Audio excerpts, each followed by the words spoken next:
117th Congress and President Biden was sworn in back in January, our nation had already turned the corner in our battle with the coronavirus.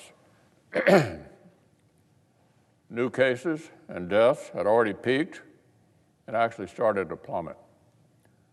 The vaccines made available in record time, thanks to Operation Warp Speed, had already started to roll out nationwide at a rate which the Biden administration inherited and sustained until April. And the 5 bipartisan COVID packages that Congress passed in 2020 had the American economy packed with dry powder and primed for an epic comeback. Economists across the spectrum agreed. One of President Obama's CEA chairmen said, "We have no historic parallel with anything like this level of excess saving." Larry Summers, another top Obama advisor and President Clinton's Treasury Secretary before that, said the bipartisan December package was already enough to elevate a measure of household income to abnormally high levels unheard of during an economic downturn. We were already adding back jobs.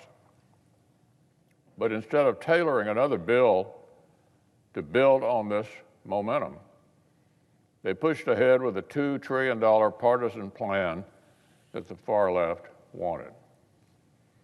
Republicans predicted it would hurt our recovery if Washington kept taxing working people so the government could pay others a bonus to stay home.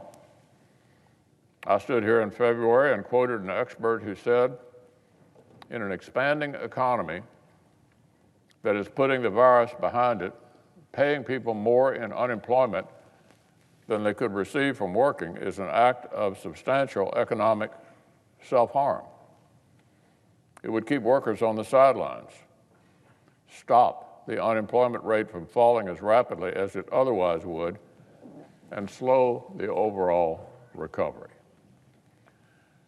Well, we all knew what would happen, but Democrats insisted on continuing to pay people more not to work.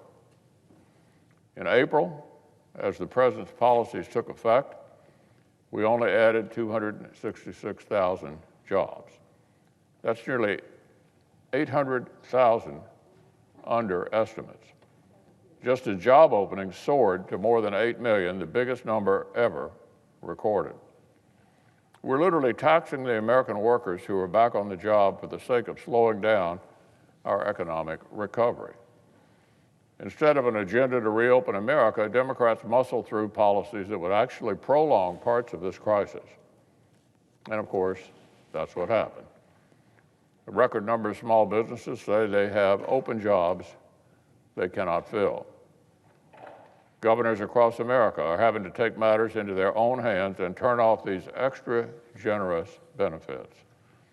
In states like Arizona, Georgia, Montana, Ohio, and West Virginia, we have governors having to clean up this mess, which at least one of their own senators actually voted for. The policies that we needed in March of 2020 are not the policies we need in May of 2021.